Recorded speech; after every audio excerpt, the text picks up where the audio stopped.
Isipin mo ito, pagkatapos ng ilang linggong pagod, mahabang oras ng pagtatrabaho at pag-a-adjust sa bagong bansa, dumating na sa wakas yung pinaka-aantay mo, yung first salary mo bilang OFW. Ang tanong, ano bang una mong gagawin? Mag-upgrade ka ba ng cellphone, bibili ng bago? Or bibili ng bagong sapatos? Or baka magpadala agad sa pamilya ng pera? Or mag-ipon? Magbayad ng utang? Sa 18 years kong OFW, may mga na-observe akong 7 bagay or 7 pagkakamali na usual na ginagawa ng mga OFW paulit-ulit lang.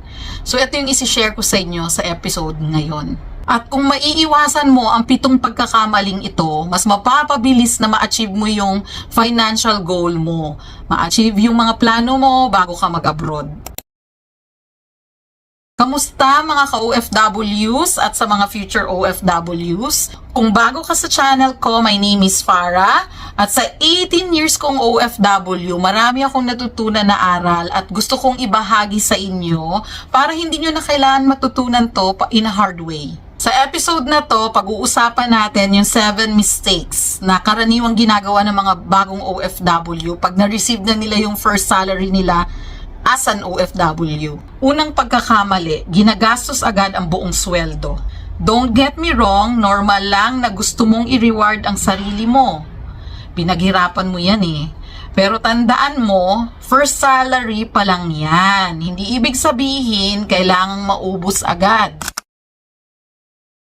Alala ko dati nung bago akong OFW, natanggap ko yung unang sweldo ko. Super excited ko talaga. Like, oh my gosh, bukas sweldo na. Yung feeling na legit ka ng OFW dahil makaka-receive ka na ng sweldo, napakasaya. Natutunan ko rin na yung excitement minsan, nadadala ka. So, sobrang excited mo, kung ano-ano na ang pinagbibili mo, bibili ko to para kay sa anak ko, sa kaibigan, sa magulang, na overwhelm ka dahil first salary, ang laki ng sweldo, na-excite ka at kung ano-ano na tuloy yung binili mo na hindi mo dapat munang unahin at hindi mo dapat bilhin. Hindi masamang mag-celebrate pero dapat may limit. At kung magsi-celebrate ka, stick to your plan. So, mag-stick ka dun sa plano mo ng pag-handle ng first salary mo. Etong mistake number 2, mas marami ang gumagawa nito. Mistake number 2, pinapadala agad halos ang buong sweldo. Alam kong gusto nating tumulong, lalo na sa pamilya. Ganyan tayong mga Pilipino. Pero huwag mong kalimutan, may buhay ka rin sa abroad. Bago ka magpadala, siguraduhin mong may matitira para sa pagkain mo, pamasahe mo, emergency at personal savings. Tama yung narinig mo. Yes, sa first salary pa lang, magtabi ka na kahit konti for your personal savings. Maraming OFW, nahihiya tayong mag-say no, lalo na sa pamilya. Pero case-to-case basis naman kasi paano kung anak, 'di ba? So, pag kayang sabihan ng no, wag na muna. Kasi alam mo, mas makakatulong ka financially sa pamilya mo, sa kamag-anak, pag financially stable ka na. Kaya wag masyadong excited tumulong, ipadala yung buong pera sa pamilya sa first salary mo pa lang. Pero syempre, yung pinapadalan mo, first family mo, like yung mga anak mong umaasa sa'yo, breadwinner ka, it's a totally different story.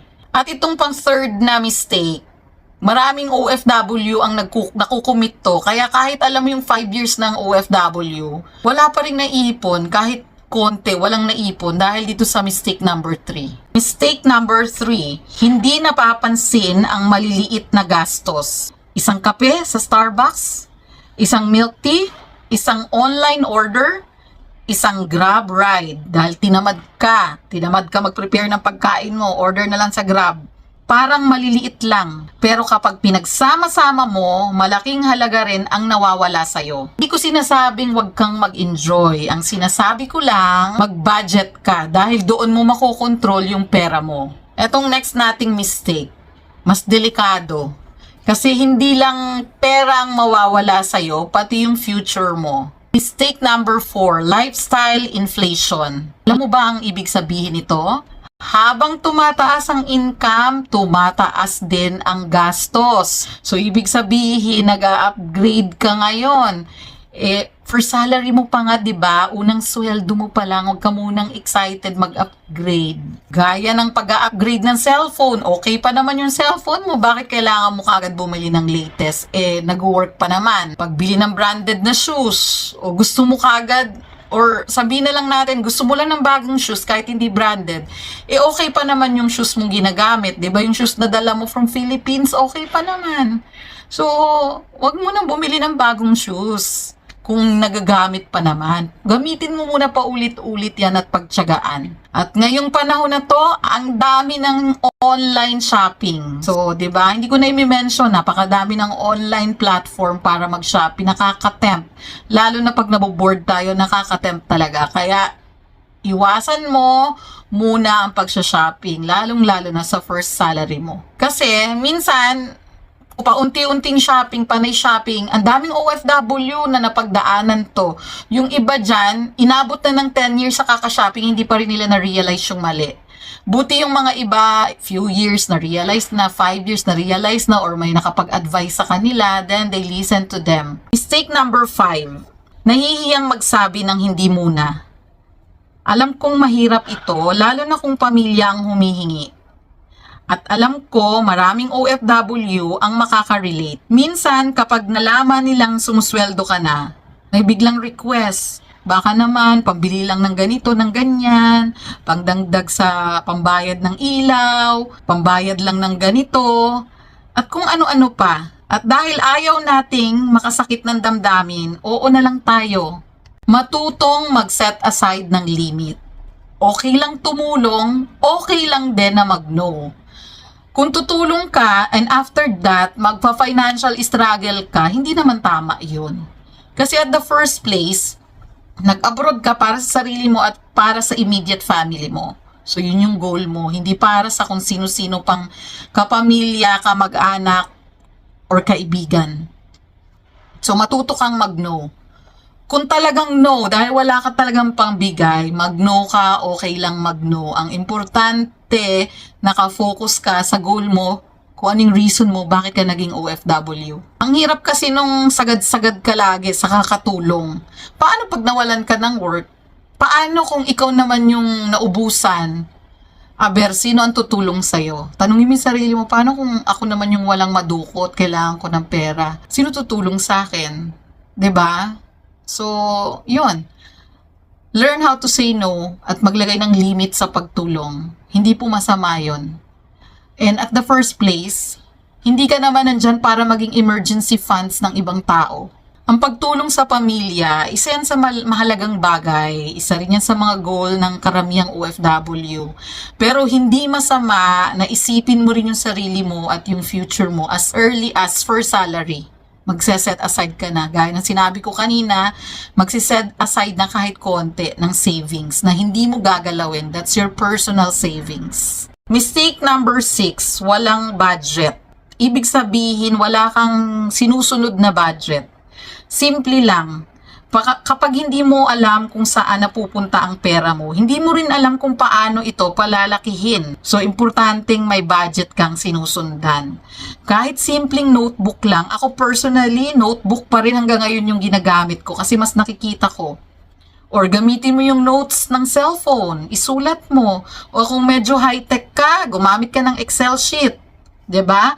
Ilagay mo magkano yung sweldo mo. Ilagay mo lahat ng expenses mo, yung renta mo, pagkain mo, pamasahe, magkano ang ipapadala mo sa pamilya, at magkano yung iipunin mo.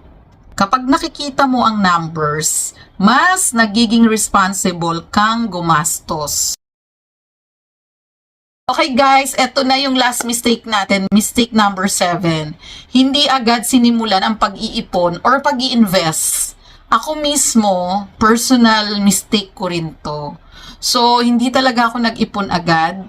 Especially, ang dami ko kasing pinag-aaral, no? Pero kahit ano pa man, ang rason nyo dahil hindi kayo makapag-ipon, huwag nyong gamiting rason para hindi kayo mag-ipon. Kaya ako nga sinishare to sa inyo so you will learn out of it. Kahit first salary nyo pa lang, magtabi kayo.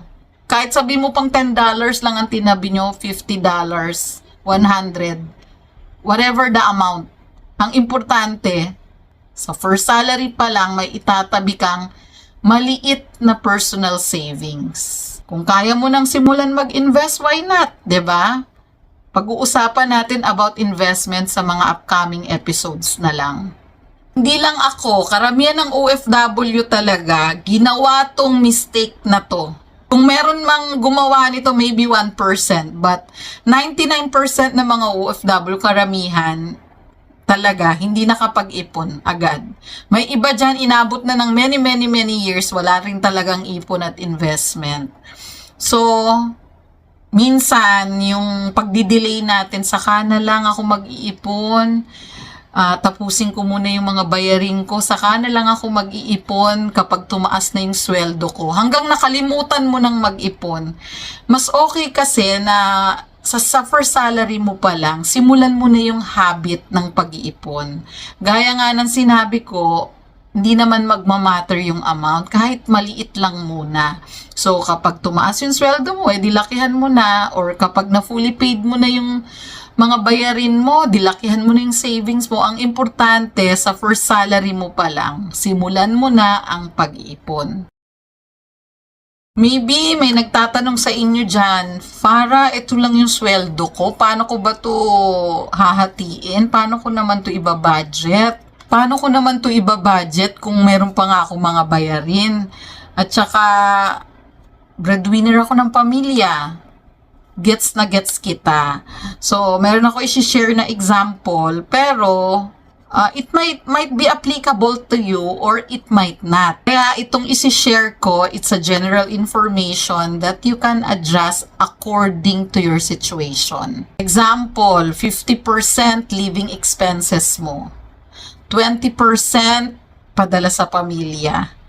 10% bayad ng utang. 10% savings. 10% investment. So, example lang yan. So, saan mo ilalagay yung investment mo? Pwede mo ilagay sa Pag-ibig MP2. 'Di ba? So, it's just an example. Pwede mo i-adjust yung percentage. Pwede mo yan i-adjust according sa sitwasyon mo ngayon.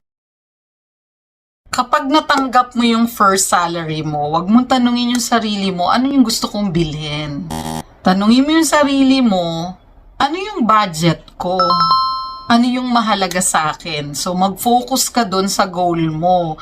Wag mong baguhin just because can afford ka na. Sagot mo kasi dyan sa tanong na yan, ayan na yung magdidictate kung paano mo i-handle yung first salary mo. Ngayon, gusto ko marinig yung opinion nyo naman, yung opinion mo.